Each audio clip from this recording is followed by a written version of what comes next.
Welcome back to the Art of Hitting channel. We got a good one for you today. Another clip from Scott Rose's interview in the Dugout to be released sometime in October. This clip talks about how Scott Rose had a phenomenal 4-year run in softball in college without losing a game. And then he talks about the fact that he started playing softball at 13 and actually played in a men's tournament at 13 years old. Maybe one of the youngest player ever to play in a men's tournament at 13 because it's flat ass illegal in today's world. But listen to what Scott has to say.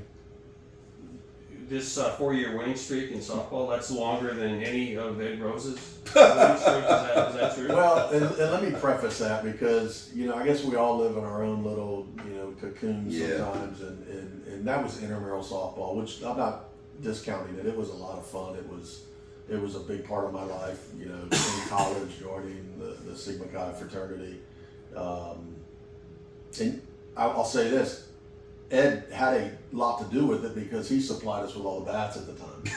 And yes, we didn't lose a game for those kind of bats. No, yeah, they weren't jacked. Right? And, I know we've talked about the overlap grip a lot, but that was right around the time I started using the overlap grip, was playing softball in college. Wow.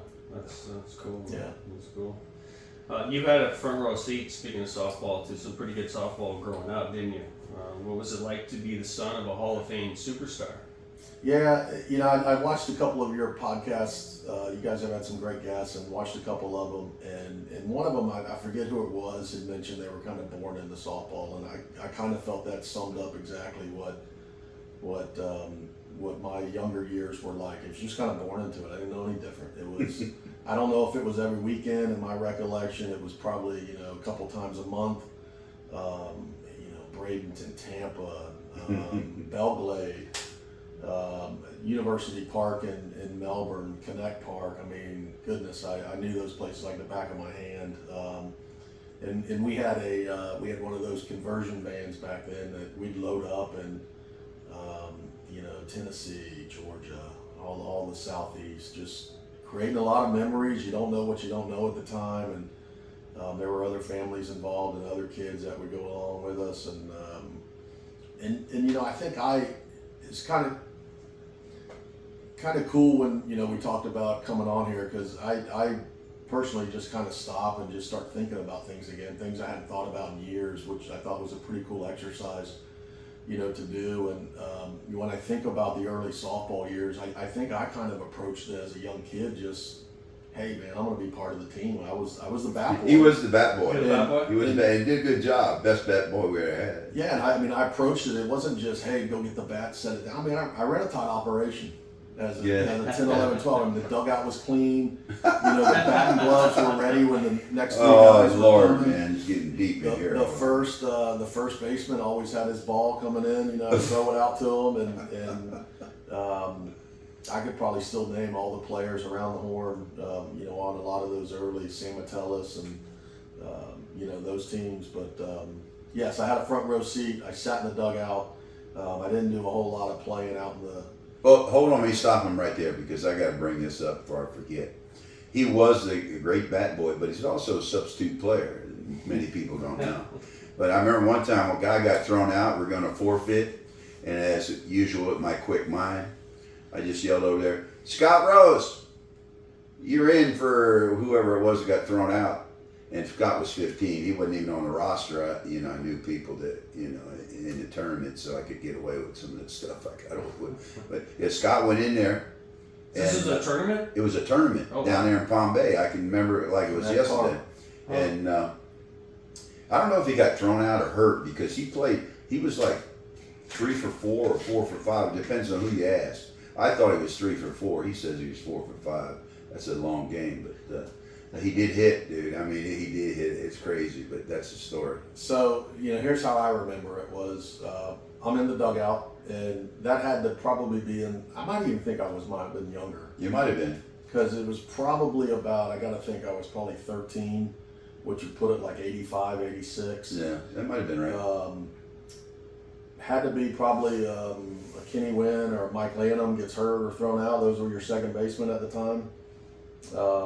And he didn't miss a beat. He turned and said, Rose, grab a bat. And it was one of those moments where you're like, are you serious? Come on, Dad. There's no way those two guys got thrown out. It had to be some other scenario, but he had to go in, whatever it Or was. got hurt, but yeah. He yells my name and doesn't miss a beat. I remember looking at the umpire. The umpire just, this was before you had to sign your life away to play and show IDs. And the umpire just looked at me and gave me kind of the nod, like, okay, let's go. And I got up there, and at a young age, I always had a tough time when we'd take batting practice with softball. I just had a tough time swinging the bat. I just never felt like I could whip it, right? Like we do now. And I still remember that day. It just felt like I was swinging a telephone pole. And I got up there, and the guy grooved me one, and I gave it all I had. And 5-6 hole over the top of the shortstop. Just right over the shortstop. I remember that. And I think I did it 3 times. I was probably 3 for 4. I mean, it sounds better saying 4 for 4, but 3 for 4 was pretty good. And I think the guys on the other team were like, "Are you kidding me? This kid's, Most of the kids had to know. I mean, most of the guys had to know he's my son. I mean, obviously, and he was a kid, So they just wanted to. So at that age, were you playing baseball? I was, yeah. I was playing everything. Whatever season it was, I was playing it. Football, we'd go into basketball, baseball. Football and baseball were probably my best 2 sports. Yeah. I just couldn't crack the code on basketball, but that was a funny story, and it's I do remember that you just didn't miss a beat, and which is probably what you had to do at the moment. But I do remember my reaction being like, "Man, are you serious? Come on." So one question I have regarding this part, it's people with baseball, and then so you kind of grew up. Sounds like you grew up playing both. Baseball and softball. And softball, I did. yeah. So how was the hitting adjustment for you? Because that seems to be a struggle. I know what you're saying, and it is a struggle for a lot of folks. I don't think I knew what I didn't know, and maybe it was because my softball at the time, even when we played the 18 and under team with the Satellite Beach Rockets, we had a great 18 and under team that traveled, and a lot of good ball players, but I really wasn't, at least I didn't think it was a big factor on that team just because I didn't feel like I could hit the ball with authority. I need to stop him there because I need to go back to Little League. You're talking about his attitude. I was coaching Little League the first and the last time I did because I coached my boys in football. I didn't want to coach them in 2 sports because I don't want to get this daddy factor in there, But I had this Little League team, and we went to practice, and we picked the teams and everything. I brought the equipment home. He says, "Dad, I want to be the catcher." I said, "Son, you're 10 years old. You can't be the catcher. We need somebody that is the older. It takes the older boy to be the catcher, So, about 10 minutes later, he's out in the yard. He's got all the catcher gear on, just doing dry throws or whatever. I said, to make the story short, he ended up being a damn catcher and a hell of a good catcher at 10 years old. Really? So that was his attitude. I can do it, and I'm going to do it. I'm not surprised. How was it having him as a coach? He was a great coach. I don't know if we'll get into it later, but his coaching in the midget football league, he was a legend. I remember a lot of that growing up as well too, and I still talk to a lot of the players through Facebook that played with him, and he coached down there in South Melbourne.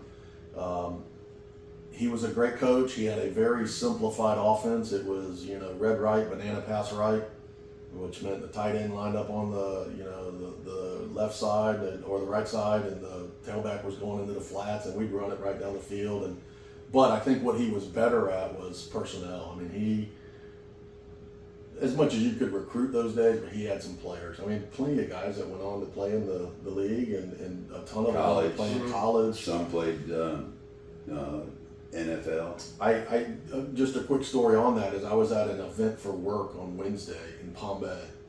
We drove over from Orlando and got chatting with this realtor and telling stories. And he's like, "Yeah, it's from Palm Bay," and we get talking. I was like, "Did you play down at Crane Field at all?" And, "Oh yeah," and he played for Coach Rose. And I told him I was Coach Rose's son.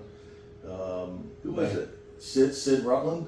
Yeah, I remember that name. Yeah, I remember all their names. Was a great player at Palm Bay High in the late yeah. '80s. Yeah. But we talked Scoop Jacobs, Marlon Jacobs, all those great guys. And that was a really cool moment in our lives too. Just playing down there at Crane Field and just a ton of memories. Dan, 25 years. I think it's 5 losses. Yeah. That was a few minutes of the interview on Dugout with Ed and Dan with Scott Rose. You want to see the entire interview, it'll be published sometime on Spotify in October. We'll release the date on another promo clip in a day or so. But enjoy the full interview with Scott talking about his softball history from the age of 15 and his work life and some interesting things about the insurance business that he's in. So hit subscribe, and remember, the Dugout is out there on Spotify. Ed and Dan in the Dugout. Hit subscribe. We're trying to get to 600 by the end of September. Have a great day. Enjoy your day. Hit subscribe.